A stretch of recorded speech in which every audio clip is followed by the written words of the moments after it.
I'm Evan Peckworth from Business Day and the Financial Mail, and we're joined by Richard Quest, world-famous business broadcaster and business traveller.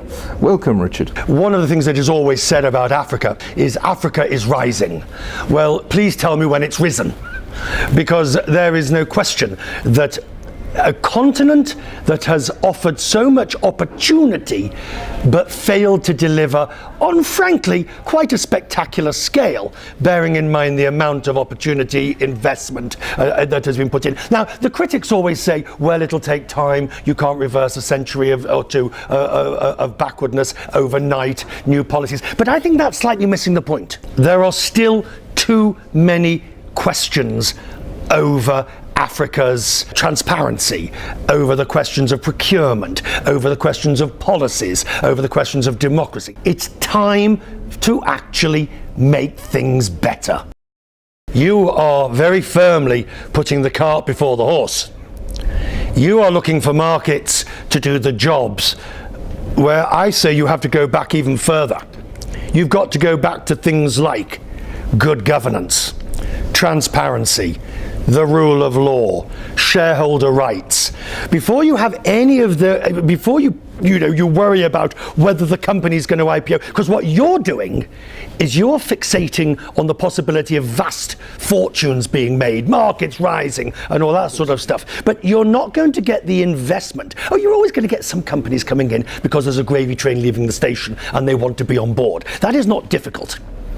Being part of the African boom, particularly in resources, minerals, commodities and property, look at the huge increase in property prices in some parts of the continent, the commercial property sector, that is not difficult. But being part of something that is a rising tide, lifting all boats, your starting point has to be in good governance, transparency, rule of law, shareholder rights, proper securities regulations. Now let me ask you a question, sir. How many of the countries in Africa can hand on heart say they meet the standards on those issues?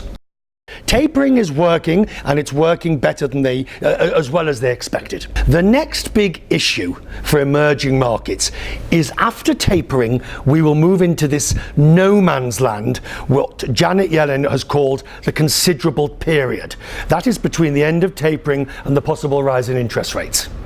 That is where emerging markets may find themselves once again at the whim of investors and speculators, because we will be in what could be a 6-month, 8-month, 12-month period where you're looking at the US data, because it's all data dependent, you're waiting for the Fed to move, you know you've got this vague phrase considerable period on the agenda, and everybody's working out what does that mean.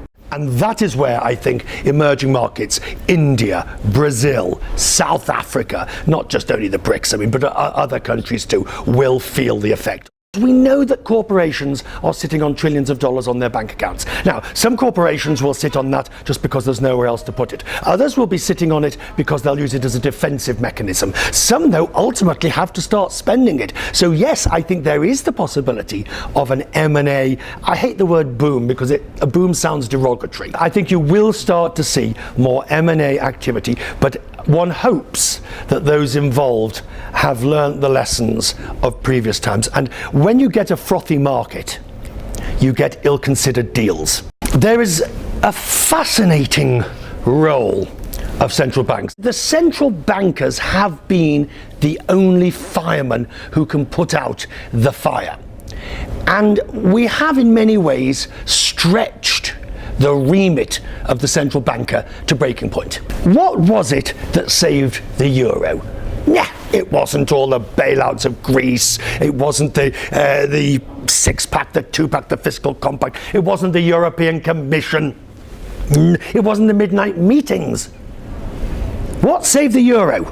One sentence by one man, Mario Draghi, president of the ECB, when he said to save the euro he would do whatever it takes. Monetary policy has been asked to do more than it should, more than it can, in more ways than it was ever intended to. On the other side of it, governments have failed to play their own part with fiscal policy.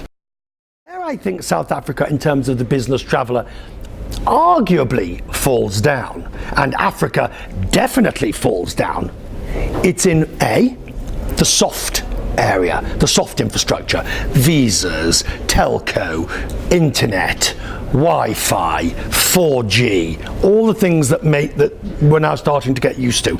You don't want to have to get married and divorced waiting for a web page on your phone.